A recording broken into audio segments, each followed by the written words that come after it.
Tantor Audio, a division of Recorded Books, presents I'll Take Care of You by Caitlin Rother. Narrated by Rachel Perry. Author's Note: I learned about this case in May 2009 while I was on the phone with Sergeant Dave Byington of the Newport Beach Police Department, NBPD, for Dead Reckoning, my book about the murder of Tom and Jackie Hawks by Skylar and Jennifer DeLeon. Byington's team of detectives did such a thorough job with the Hawks case, a complex investigation of murder for financial gain, resulting in 5 defendants and 3 trials, that I decided to follow some of the same players as they went after the killers of multi-millionaire entrepreneur William Bill McLaughlin. This case turned out to be just as intriguing, with 2 defendants and 2 trials. It also featured the same prosecutor, Senior Deputy District Attorney Matt Murphy, and one of the same defense attorneys, Gary Polson. But this case is somewhat different from others I've written about. First, it's a cold case, which started with a 2-pronged fraud and homicide investigation in the mid-1990s, the homicide portion of which was resurrected in 2008. Even though Bill's murder occurred nearly 2 decades ago, this case is a sign of the times even more today. Not just in Southern California, but across the United States, where the pressures to appear unnaturally wealthy, to beautify ourselves with cosmetic surgery, and to win success at any cost only seem to be growing stronger. Nanette Johnston Packard, the woman who stars in this true crime reality, which reminds me of an episode of The Real Housewives of Orange County Gone Bad, should be the spokesmodel for the greed and epidemic of materialism that have plagued our nation for years and have put so many into the throes of crippling debt. Because of the passage of time, the sheer volume of legal and financial information at my disposal was really quite extensive. Bill was an accomplished businessman who had a complicated asset portfolio and was also fighting a protracted legal battle. His killers had 15 years after his death to live their lives, spending money, getting remarried and divorced, and having more children before they were arrested. To help me flesh out the story, I went through the NBPD's early investigative reports and every court exhibit from both trials. In addition to incorporating police witness interviews, I also did many of my own interviews with key players as I explored Nanette's psyche and her family history. By honing in on the dynamic between her and her series of men, my goal was to pinpoint and illustrate what made this woman so attractive and so successful in conning Bill and the others. Someone joked to me, "What does she have, gold genitals down there?" I also wanted to get to the bottom of why this case didn't get prosecuted back in the 1990s, a major issue raised by the defense in both trials. I used official sources wherever possible to recreate the scenes in this book. I also drew from people's memories to write approximated dialogue, cross-checking sources wherever possible. Some dialogue was edited for storytelling purposes, but no text was created, embellished, or exaggerated. Any errors are unintentional. I wasn't able to talk with Nanette, but I was able to paint a telling portrait of this mercurial femme fatale, partly because of the lies she told to the men she seduced, manipulated, and victimized, frequently painting herself as a victim and her past boyfriends and husbands as monsters. I am including these allegations only to show how she operated, not for their truth. Based on the fact that she is a convicted killer and has admitted to theft, forgery, and fraud, I assume that most, if not all, of her accusations are false, because she is a proven and vindictive liar. Her first husband, Kevin K. Ross Johnston, whom she repeatedly characterized as a sexual deviant and accused of all kinds of illicit behavior, categorically denied that he'd done any of the bad acts she'd claimed. I am not those things. They are all false, he told me. I'm just an additional victim to her manipulation. I tried, but could not reach her second husband, John Packard. Kay Ross said he's been told by someone close to John that John no longer believed any of the negative things Nanette had said about Kay Ross, because she'd accused John of many bad acts as well. And John knew they weren't true. It was just her M.O.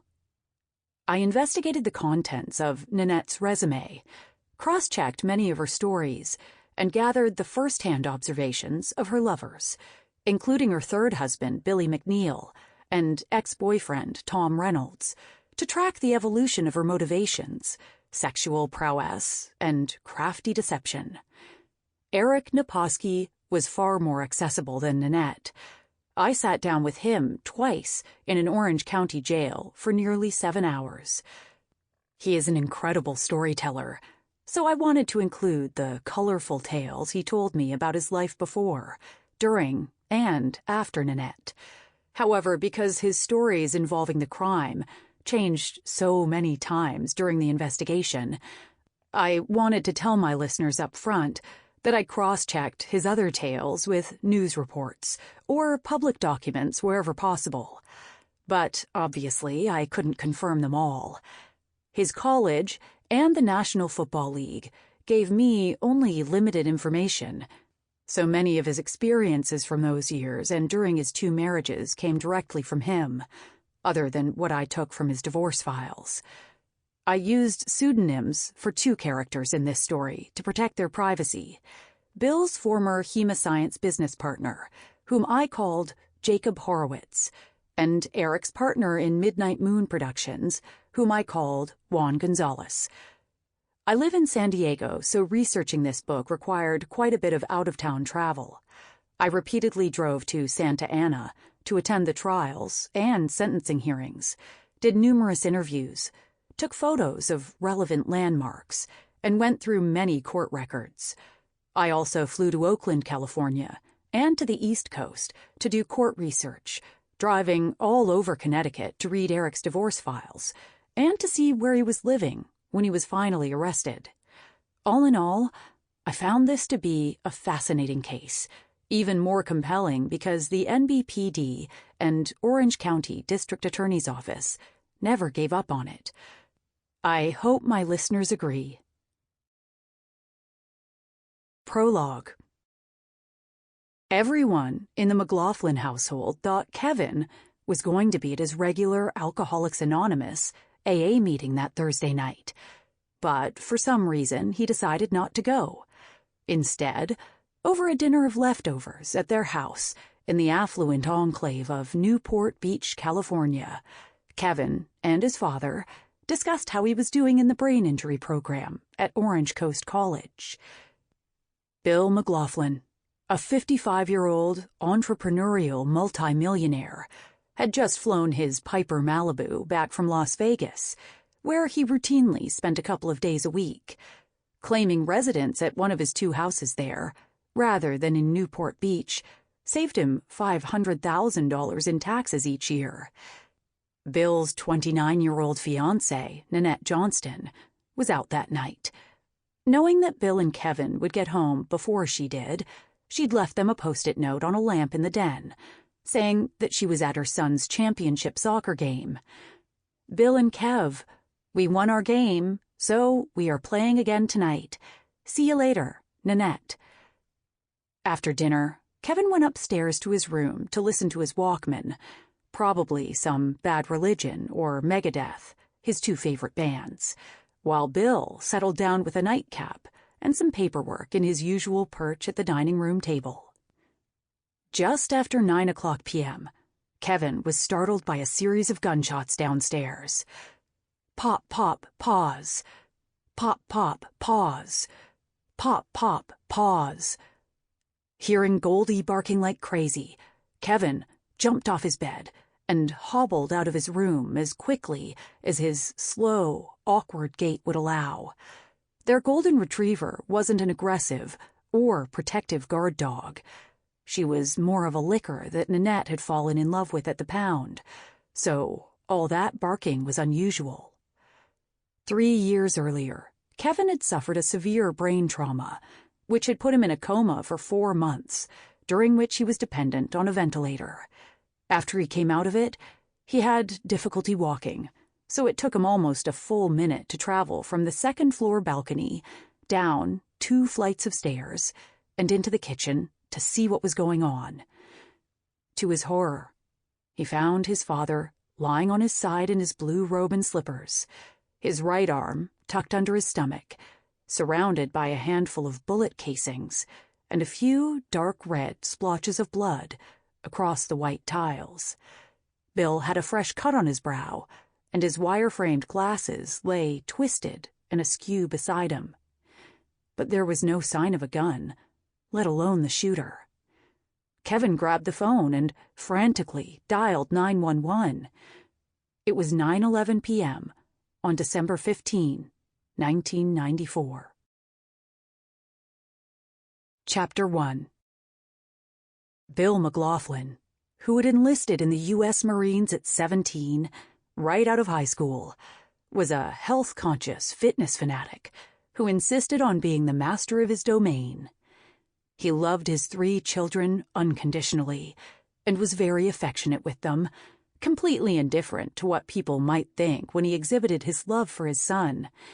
He and Kevin made a habit of kissing, hugging, and exchanging "I love you, son," and "I love you, Dad" endearments in public.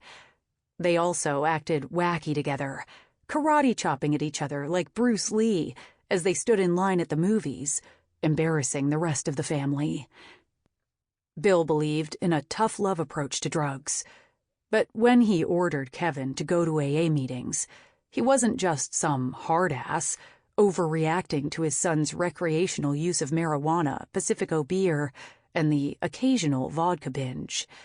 Kevin's pot-smoking habit had hurt and upset Bill, even before a drunk driver, going 65 miles per hour, had struck the 21-year-old as he was skateboarding home from a bar. After Kevin was seriously injured and almost died in October 1991, Bill was understandably even more concerned. His son had spent 18 months progressing through several rehab facilities, finally coming home to live in the quiet, gated community of Balboa Coves. Now 24, Kevin was finally able to walk on his own again, so the last thing Bill wanted was for Kevin to derail his recovery by smoking and drinking out of frustration with his disabled body and lagging communication skills. Bill was also worried that Kevin's addictive behavior could result in a fall, triggering new injuries. As a result, Bill forced his son to sign a contract to stop using drugs and alcohol. He also kept the refrigerator stocked with drug testing kits. If Kevin broke the contract, Bill said, he would put him in a board and care home. Kevin didn't like the restrictions, which caused tensions between them, but the pact seemed to be working. Kevin's 2-pronged recovery was challenging for him and his family, who were still very close, even though time and circumstances had sent them in different directions around the globe. Bill's oldest child, his sunny and warm daughter Kim, was living in Tokyo, where she taught 2nd grade at an international school. Jenny, the more reserved daughter, a high school science and physics teacher, lived in nearby Laguna Niguel, and his ex-wife Sue had moved to their house in Hanalei, Hawaii, not long after she filed for divorce in 1990, leaving 24 years of marriage behind her. Now that Bill was retired and had plenty of money to pay for his son's therapy, he insisted on taking care of Kevin full-time. But their home in Balboa Coves was anything but a bachelor pad. By December 1994, Bill's fiance, a fellow divorcee named Nanette, had been living in their 2-story home for 3.5 years. Most friends and family believed the couple had met through friends, but Bill and Nanette knew the truth. On a shelf in the master bedroom's closet, Bill kept a small chest containing several dozen greeting cards. All but one of the envelopes had no address. indicating that they'd been hand-delivered. The one at the bottom of the stack, which was kept in Bill's usual meticulous chronological order, was a handwritten card that Nanette had mailed to him at the very beginning to introduce herself, apparently after he'd answered her personal ad. She was blondish, thin, had advanced degrees, wrote business plans for a living, and worked out to stay fit. Just like he did. They were a good match, or so he thought. Even though his family couldn't, or perhaps didn't want to believe that Bill would have responded to such an ad, they later learned that Nanette had placed one titled "For Wealthy Men Only" in the February 1991 issue of Singles Connection, right around the time that she and Bill had started dating. SWF, 25, 5 foot 5 inches, 100 pounds, classy, well-educated, adventurous, fun, and knows how to take care of her man. Looking for an older man, 30 plus, who knows how to treat a woman. You take care of me, and I'll take care of you. If that was, in fact, the deal they'd struck, Bill certainly had held up his end of the bargain. He and Nanette hadn't been dating long before she moved in that August. They made a second home in Kim and Jenny's old rooms for Nanette's kids, 4-year-old Lachelle and 6-year-old Christopher, who often stayed over. Nanette agreed to quit her sales position, and with their new arrangement came the promise that her only job would be to take care of Bill, pay the household bills, and help him run his affairs. Nanette, with her ambitions and entrepreneurial spirit, reminded Bill of himself.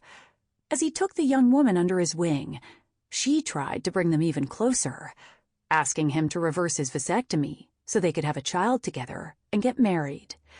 Recently divorced, however, Bill wasn't eager to tie the knot again anytime soon. Instead, he gave her a ring with a sizable diamond, hoping to satisfy her for the time being, and breast implants to boot. He told a friend that this was a companion's ring, which might explain why he and Nanette never had an engagement party, set a wedding date, or made any plans for a ceremony. He told me she was pressuring him to get married and have a child, and he got her the ring to keep her happy, Jenny recalled. Nanette, on the other hand, proudly told Bill's friends and family about the engagement and showed off her big rock. But what Bill didn't know was that she never wore it to the exclusive sporting club gym in Irvine, where she kept her slender figure in shape, met and secretly dated a series of athletic men who were quite a bit younger than her wealthy fiance. Although she later contended that she and Bill had an unspoken agreement, which allowed her to see other men as long as she didn't embarrass him, his family and friends never heard anything about it, nor did they believe it had ever existed. They all thought Bill and Nanette were happily seeing each other exclusively. Bill's daughters never volunteered their feelings of distrust and dislike for his girlfriend, but they were honest when he questioned them directly. "Do you think she's with me for my money?" he asked. "Yes," they replied. Bill had been exploring various business ventures since he'd sold the Plasmacell C, a groundbreaking medical filtration device that separated plasma from blood, in a deal that paid him a small fortune in royalties every year. Counting his property assets, including 2 homes in Newport Beach, 2 in Las Vegas, and a condo development project with an airstrip in the desert, he was worth about $55 million. In addition to investing in real estate, he was also researching new uses for his blood filter and searching for a cancer cure, no less. He just loved the challenge and learning new things, Kim recalled. Over time, Bill shared more and more with Nanette. He discussed his projects with her, and he bought her a new red Infiniti convertible. But after she rolled that car and was arrested for a DUI in 1992, she insisted on driving Bill's green Cadillac. Bill set up a joint checking account in which he generally kept a balance of $10,000 to $20,000 and authorized her to sign checks on it to pay the bills. He also provided for her in his living will, made her a trustee of his estate if he should die, and listed her as the beneficiary of a $1 million life insurance policy. The will gave her a year rent-free in the beachfront house he owned on Seashore Drive, as well as $150,000 in cash and the Infinity. Bill seemed content in his life with Nanette, whom he took on ski trips and exotic vacations, always bringing her children with them. He was just as affectionate with them as if they were his own, and his fondness for them was mutual.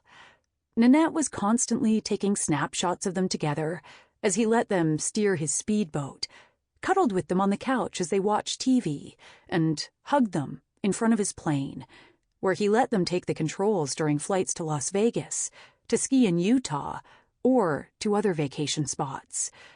Usually, though, Bill went alone to Vegas to conduct business, which lately had involved a protracted legal battle against a former business partner, and also buying firearms at gun shows.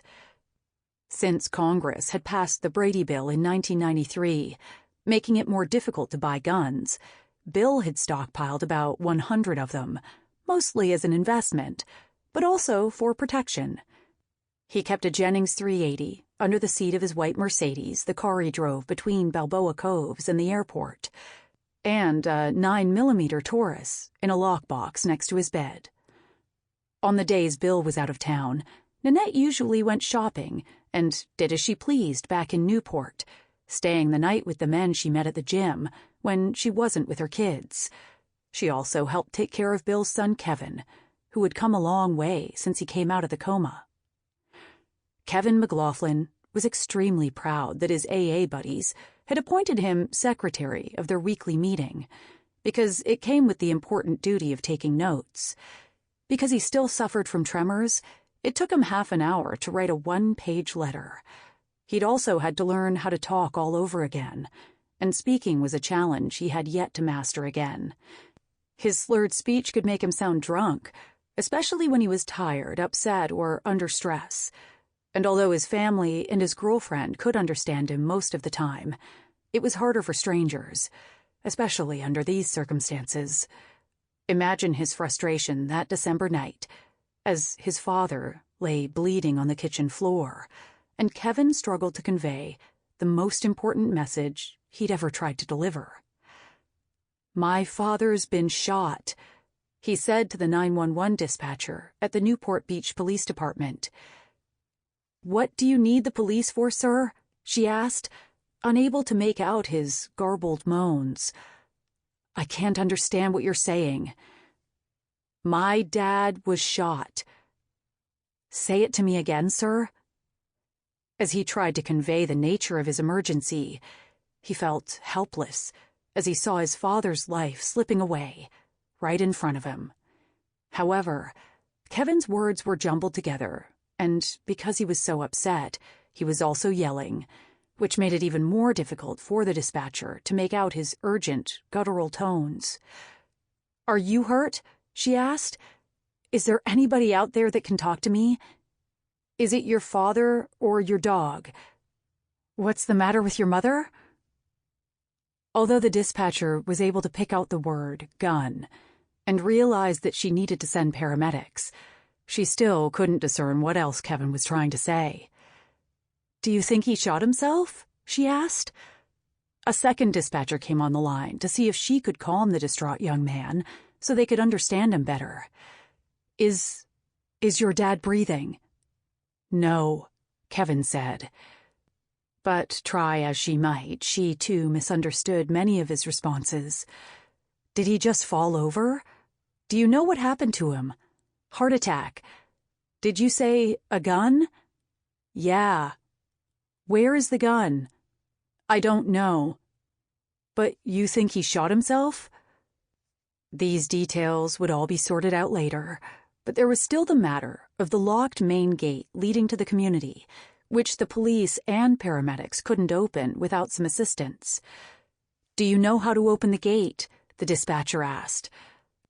Although it took nearly 5 minutes for the dispatchers to decipher Kevin's cry for help, they were able to alert some bike patrol officers in the area, who were the first to gain entrance through the main gate and pedal over to the McLaughlin house.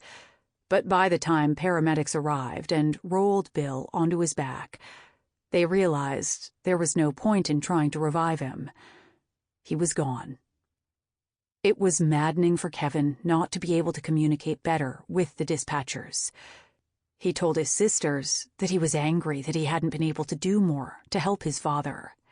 However, the minutes that ticked by while he was on the phone didn't make much difference to his father's chances of survival.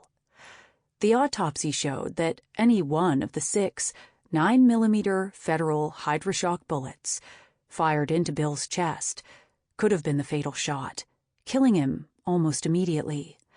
The hollow point bullets designed to tear through tissue, as the tips mushroomed upon impact, had torn right through Bill's heart and upper torso. Based on the stippling marks on his skin, a circular pattern of dots created by firing a gun at close range, the coroner said that at least 2 of the bullets, presumably the last 2, were fired from about 2 feet away. All the shots were fired from front to back, downward and to the left. Because Bill stood at nearly 5 feet 10 inches, this indicated that the killer was probably taller than he was. The 911 tape was tragic to hear in 1994, and even though 17 years had passed, by the time Kevin's mostly incomprehensible statements reverberated throughout a Santa Ana courtroom, they still ripped open the emotional scars in Bill's family and close friends. After climbing over the wall into the McLaughlin's front yard, the bike patrol officers saw that the front door was wide open, and a silver key was stuck in the lock. A gold key also lay on the doormat, apparently dropped by the shooter in his haste to flee. Both keys looked new.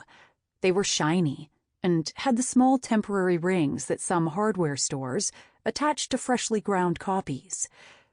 The police soon learned that the gold key opened a pedestrian access gate across the cul-de-sac, which led to an asphalt path for biking, jogging, and walking. The gate was kept locked, but the spring wasn't so tight that it couldn't be accidentally left ajar or finessed to keep it propped open.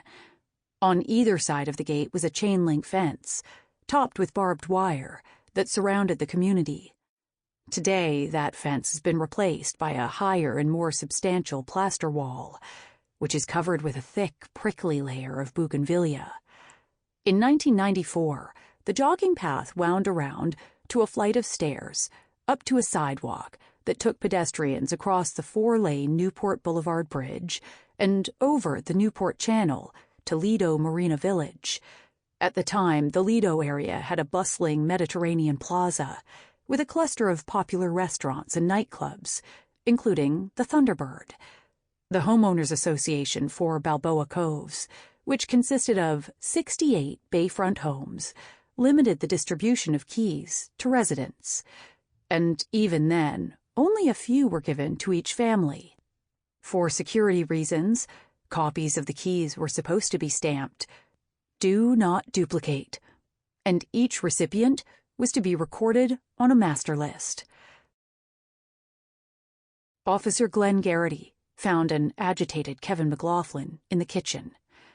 Garrity led the young man, a Brad Pitt lookalike, who was wearing nothing but blue jeans, into the living room, took a preliminary statement, and bagged Kevin's hands to preserve any traces of gunshot residue.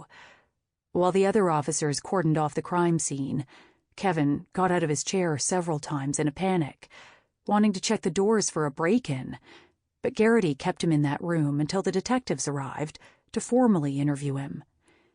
Kevin said he heard 3 shots fired, although neighbors reported hearing 5 or 6. It wasn't just his speech that was impaired by the brain injury, but his short-term memory as well. Is there anyone who might want to harm your father? The police asked him. Kevin suggested Jacob Horowitz, pseudonym, referring to the combative former business partner. Sample complete. Ready to continue?